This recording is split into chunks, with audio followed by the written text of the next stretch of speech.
और र अंतस है, यानी कि राम अंतस में है और अंतस से अनाहत तक जाते हैं जिसका कोई हद नहीं।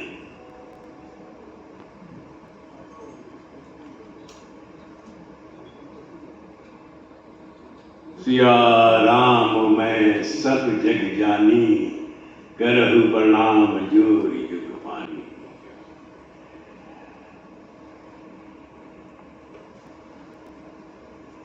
दो ही सरोवर है,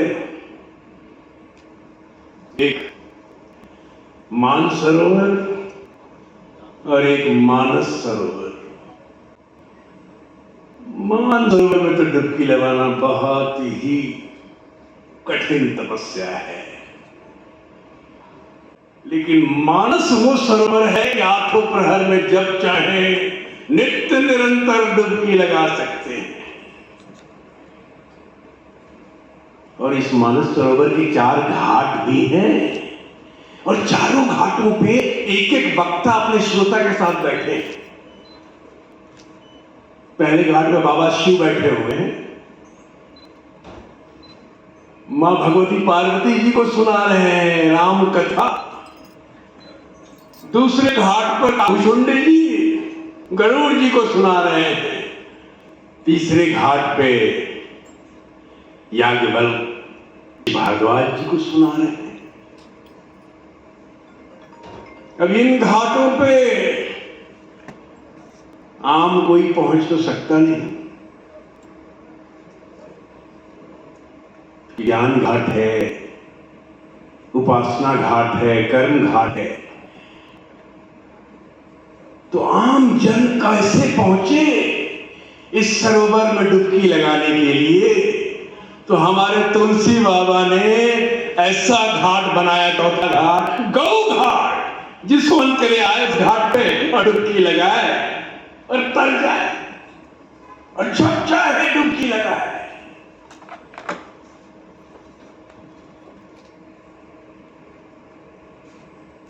राम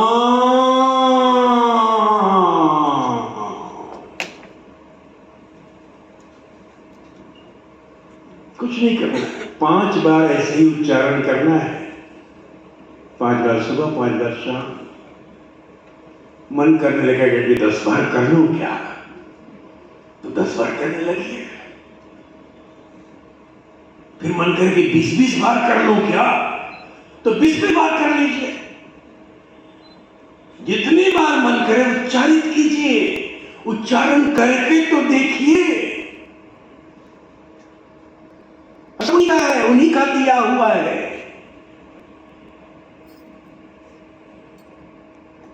इस यात्रा में 4 घटनाएं ऐसी हुई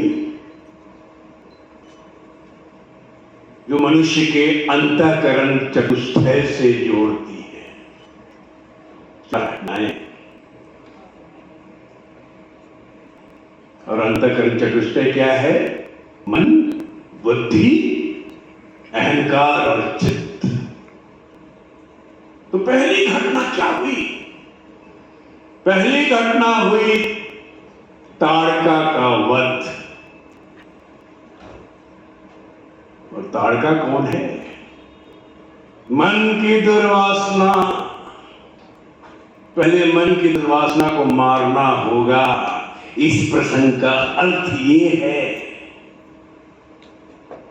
दूसरी घटना क्या है?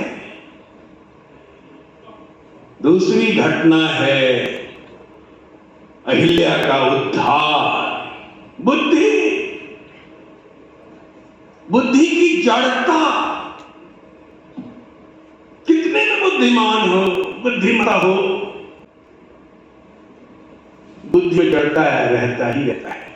तभी तो सुनते नहीं आजकल, कितना पढ़ा हो Ram, no I don't believe Ram. Who is Ram? He exist? I don't believe. No, मैं तो नास्तिक हूं। ये क्या है? ये बुद्धि की जड़ता है। अहिल्या को भी बहुत अभिमान था अपने रूप पे। ऋषि पत्नी थी। शल्य का स्पर्श मिला भगवान राम का और उद्धार हो गया। यानी कि बुद्धि का स्पर्श राम करें तो बुद्धि की जड़ता गई। बुद्धि का स्पर्श उस परम चेतना से अति आवश्यक है और बुद्धि की जड़ता गई, बुद्धि शुद्ध हो गई तो मन भी शुद्ध, मन की दुर्वासना गायब, बुद्धि भी शुद्ध। तीसरा अहंकार। अहंकार क्या है? ये शिव धनुष का अहंकार ही है। और पिनाक का अर्थ अध्यात्म और योग में दंड है, मेरुदंड। जो प्रत्येक मनुष्य के पास है उसका मेरुदंड, उसका पिनाक। और उस पिनाक पर प्रत्यंचा चढ़ाना और उस पिनाक का टूटना, ये क्या है? यानी अहंकार को समाप्त करना। उस धनुष का भंग होना मतलब अहंकार का भंग होना।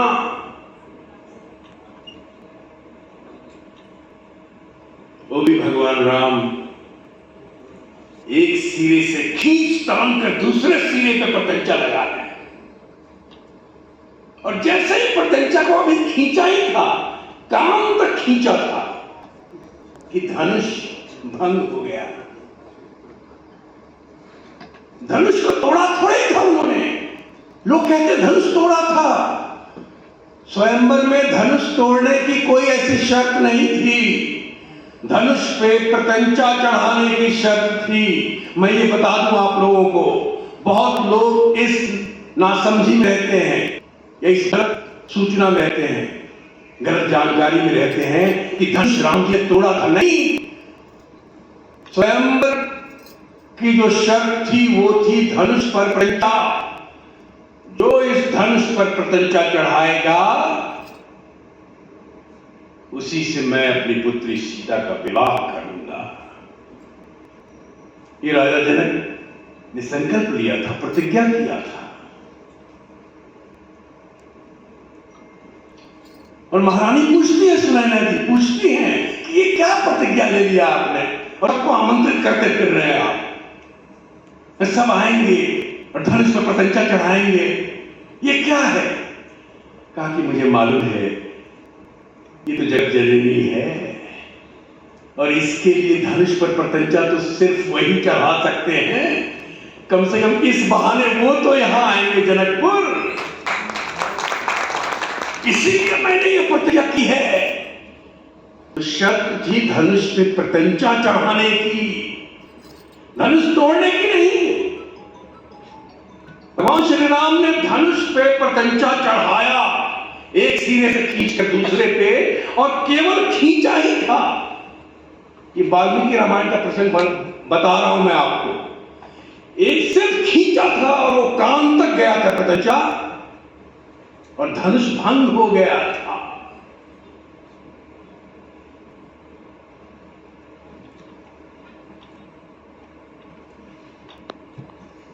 ये द्वार के लिए, राजपाट करने के लिए देह होना भी आवश्यक है।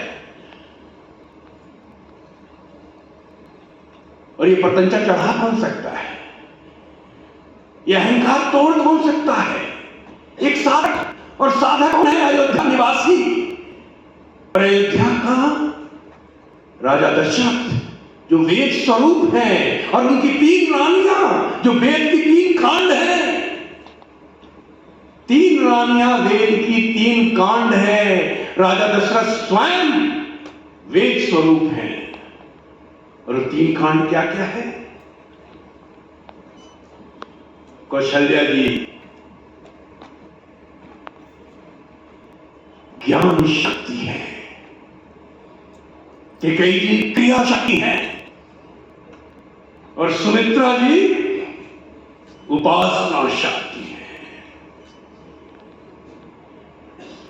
उस नगरी का नागरिक साधक नहीं होगा तो और कौन होगा? और वो साधक विदेह में जाकर देह का अहंकार भंग कर रहा है। यानी कि मानव जीवन के लिए सबसे बड़ा उपदेश वो प्रत्यंचा चढ़ाने वाला प्रसंग है कि हर मनुष्य को अपने पिनाक पर प्रत्यंचा चढ़ाना है, यानी कि अपने अहंकार को समाप्त करना ही करना है। और चौथा चित्त,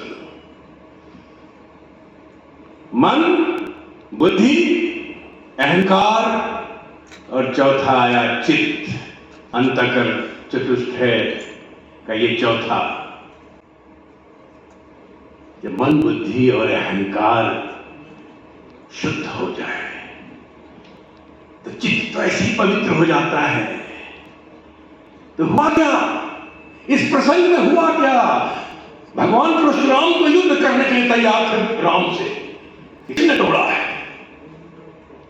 युद्ध करूंगा, छोड़ो। बीच में लक्ष्मण भी आते हैं, वो भी संवाद होता है।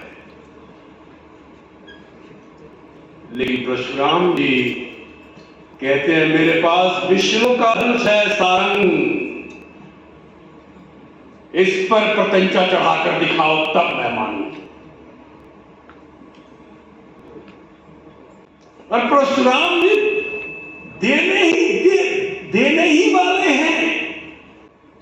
विष्णु का धनुष राम को, धनुष अपने आप राम के पास चला गया, अपने आप धनुष चला गया, धनुष अपने आप चला गया परशुराम जी के देने के पहले। परशुराम जी समझ गए कि मेरा कार्य समाप्त हुआ, राम के रूप में अवतरित हो के अब मैं चलूं। और परशुराम जी तप करने वन चले गए।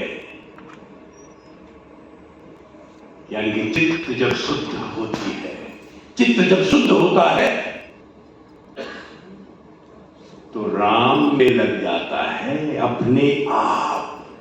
धनुष का जाना क्या है? चित्त का राम की तरफ जाना। क्योंकि मन की दुर्वासना समाप्त, बुद्धि जड़ा समाप्त, अहंकार का भंग होना और चित्त की शुद्धता, पवित्रता, चित्त का अपने आप राम की तरफ जाना, ये है ये प्रसंग। ये है श्री राम की प्रत्यंचा।